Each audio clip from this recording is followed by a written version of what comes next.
Good morning friends.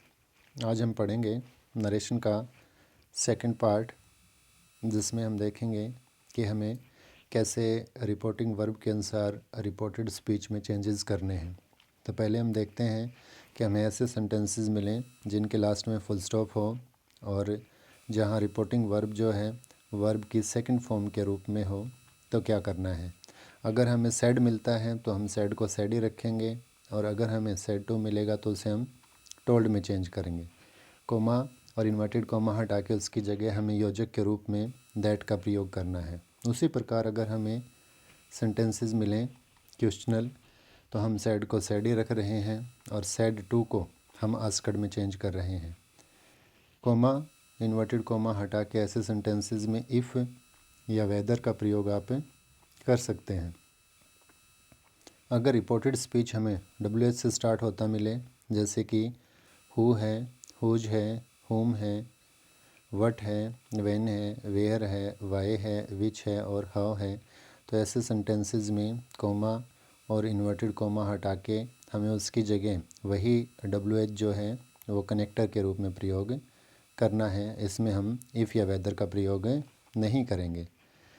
Second rule में हम बात करते हैं कि हमें अब दोनों चीज़ों को चेंज करना है, चाहे वो प्रश्न आया है और चाहे टेंस आया है। प्रश्न के बारे में हमने रूल फर्स्ट में भी पढ़ा था कि हमें कैसे परिवर्तन करना है। अब रूल सेकंड में पर्सन वैसे ही बदलते रहेंगे, जैसे कि फर्स्ट पर्सन सब्जेक्ट के अनुसार, सेकंड पर्सन ऑब्जेक्ट के अनुसार और थर्ड पर्सन में किसी प्रकार का बदलाव नहीं होगा। टेंस में कैसे कैसे चेंज करने हैं वो देख लेते हैं। कि अगर रिपोर्टेड स्पीच में वर्ब की फ़र्स्ट फॉर्म आई है तो वो सेकंड में चेंज होगी, सेकंड है तो वो हेड प्लस थर्ड में चेंज होगी, इज़ एम आर है वो वाजवर में चेंज होगा, वाजवर है तो वो हेड बिन में, हैज हैव है वो हेड में होगा, कैन को कुड में चेंज करना है, सेल और विल को मोस्टली जो है वुड में चेंज किया जाता है और मे को माइट में चेंज करना है।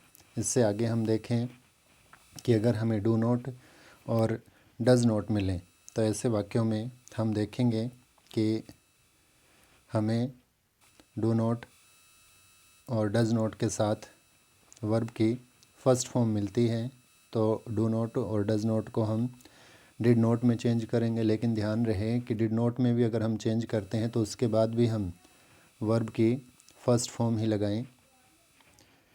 इसके अलावा कुछ ऐसे समय संबंधित वाक्य वर्ड आपको मिलेंगे जिनको भी चेंज करना है। उनमें क्या चेंज करना है देख लेते हैं। जैसे कि रिपोर्टेड स्पीच में नाउ है तो वो देन में बदलेगा, दिस है तो दैट में, दिस है तो दोज में, टुडे है तो दैट डे में, टुमारो है तो द नेक्स्ट डे या द फॉलोइंग डे में आप चेंज करेंगे, यस्टरडे है तो द प्रीवियस डे में चेंज करेंगे, लास्ट है तो द प्रीवियस में होगा, लास्ट डे है तो द प्रीवियस डे होगा, लास्ट वीक है तो प्रीवियस वीक होगा, एगो को बिफोर में चेंज करना है, हेंस को आपको थेंस में चेंज करना है। एक महत्वपूर्ण बात जो आपको ध्यान रखनी है कि आप इंटरोगेटिव सेंटेंसेस देखें, क्वेश्चनल सेंटेंसेस जब भी आप देखेंगे तो उसमें अगर आपको हेल्पिंग वर्ब डू या डज मिलती है तो आपको उसे हटा देना है, उसे काट देना है, और जो वर्ब की फ़र्स्ट फॉर्म है उसे सेकंड फॉर्म में चेंज करना है। उसी प्रकार अगर आपको हेल्पिंग वर्ब डिड मिलती है तो आपको इससे हटा देना है, और जो वर्ब की फ़र्स्ट फॉर्म थी उसे हेड प्लस वर्ब की थर्ड फॉर्म में चेंज करना है। कुछ एग्जांपल्स के माध्यम से हम समझ लेते हैं कि हमने जो पढ़ा है उसके अनुसार हमें कैसे वाक्यों में परिवर्तन करना है। फर्स्ट वन एग्जांपल हमारे पास है, he said to me I bought a car. तो आपने देखा कि इस सेंटेंस के लास्ट में आपको फुल स्टॉप मिला है, और ऐसे फुल स्टॉप वाले वाक्यों में हमें सेड टू को टोल्ड में चेंज करना है। कोमा इन्वर्टेड कोमा हटेगा तो उसकी जगह हम दैट लगाएंगे। आई जो कि फर्स्ट पर्सन है वो सब्जेक्ट के अनुसार ही में बदलेगा। बॉट जो कि वर्ब की सेकंड फॉर्म है तो वो हेड प्लस थर्ड में चेंज होगी। अब इस सेंटेंस को कंप्लीट करते हैं। ही सेड टू को हमने टोल्ड में बदल दिया, मी के बाद में है कोमा इन्वर्टेड कोमा हटा के हमने दैट लगा दिया, आई को हमने ही में चेंज किया, बोट जो कि वर्ब की सेकंड फॉर्म थी उसे हेड प्लस थर्ड में चेंज किया तो हेड बोट ए कार। इसी प्रकार दूसरे वाक्य में और देख लेते हैं कि कैसे बदलाव किया है हमने। दूसरा वाक्य हमारे पास है Ram said to Mohan do you take tea. इस वाक्य के लास्ट में आप देखते हो कि क्वेश्चन मार्क है, और क्वेश्चन मार्क है तो हमें सेड टू को आस्क्ड में चेंज करना है। हमने चेंज किया राम आस्क्ड मोहन। अब रिपोर्टेड स्पीच जो है वो हेल्पिंग वर्ब से स्टार्ट है, और हेल्पिंग वर्ब में भी डू आया है, तो हमें कनेक्टर जो है वो इफ लगाना है। यू जो कि सेकंड पर्सन है, और सेकंड पर्सन मोहन ऑब्जेक्ट के अनुसार ही में चेंज होगा। अभी हमने यहाँ पढ़ा था कि डू और डज़ को काट देंगे, वर्ब की फ़र्स्ट फॉर्म को सेकंड में बदलेंगे, तो यहाँ हमने टेक को टुक में बदल दिया और टी। अब हमारा सेंटेंस बना Ram asked Mohan if he took tea. इसी प्रकार एक और एग्जांपल देख लेते हैं। Sita said to Ram comma inverted comma शुरू व्हाट डिड यू से। ये सेंटेंस भी क्वेश्चनल है, और यहाँ सेड टू को आस्क्ड में बदला है।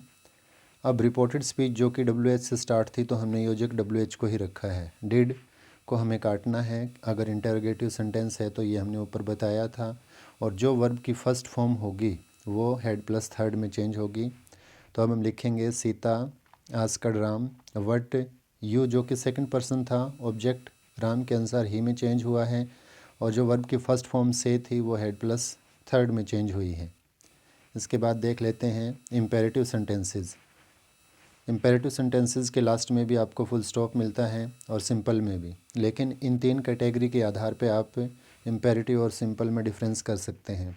सेंटेंस जो कि प्लीज़ काइंडली से शुरू हो, बाद में वर्ब हो, ऑब्जेक्ट हो, वो इम्पेरेटिव होगा। या फिर शुरुआत में ही हमें वर्ब मिले और उसके बाद में ऑब्जेक्ट हो, तो वो इम्पेरेटिव होगा।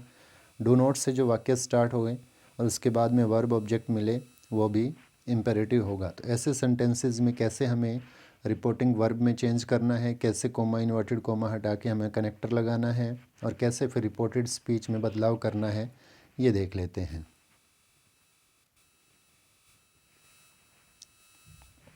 अगर रिपोर्टिंग वर्ब आपको सेड या सेड टू के रूप में मिले और सेंटेंस प्लीज़ या काइंडली से स्टार्ट होता हो, तो हमें सेड टू को रिक्वेस्टेड में बदल देना है। उसी प्रकार से अगर स्टार्टिंग में हमें वर्ब मिलता है और वाक्य में सेड या सेड टू आया है, तो उसे हम ऑर्डर्ड या आस्क्ड में बदल देते हैं।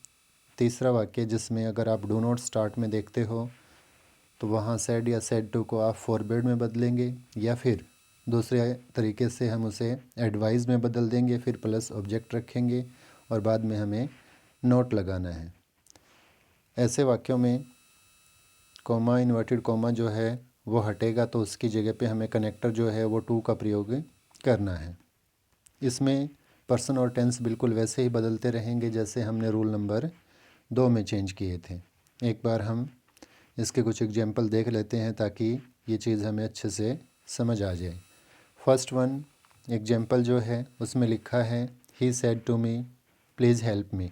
अब इस सेंटेंस के लास्ट में फुल स्टॉप तो है, लेकिन रिपोर्टेड स्पीच प्लीज़ से स्टार्ट है, तो ये इम्पेरेटिव सेंटेंसेस हैं, और प्लीज़ और काइंडली से अगर स्टार्ट हो तो हम सेड टू को रिक्वेस्टेड में बदलेंगे। तो हमने बदला ही रिक्वेस्टेड मी, कोमा इन्वर्टेड कोमा हटा के हमने टू लगाया, और उसके बाद टू के बाद वर्ब की फ़र्स्ट फॉर्म लगती है। टू के बाद वर्ब की फ़र्स्ट फॉर्म, क्योंकि रिक्वेस्टेड है, चाहे ऑर्डर्ड है, चाहे फॉरवर्ड है, ऐसे सेंटेंसेस में टू इन्फिनेटिव जो है उसका प्रयोग होता है। हमारा सेंटेंस बनेगा he requested me to help, verb की फ़र्स्ट फॉर्म ही रहेगी मी जो कि फर्स्ट पर्सन था। फर्स्ट पर्सन सब्जेक्ट के अनुसार अगर आप चेंज करोगे तो उसे हिम में बदल दिया है। सेकंड एग्जांपल अगर हम देखें, Ram said to Sohan do not touch the wires.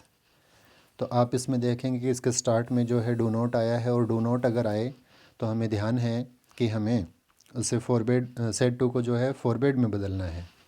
तो Ram forbade Sohan coma inverted coma हटा के हमने टू लगाया, टू के बाद में वर्ब की फर्स्ट फॉर्म और द वायर्स। तो हमारा सेंटेंस बना Ram forbade Sohan to touch the wires. इसी प्रकार अगर आप दूसरे सेंटेंस को दूसरे तरीके से बनाना चाहें तो आप लिख देंगे कि हमें डू नोट को देखते हुए एडवाइस भी लगा सकते हैं। तो आप लिखेंगे राम एडवाइज्ड,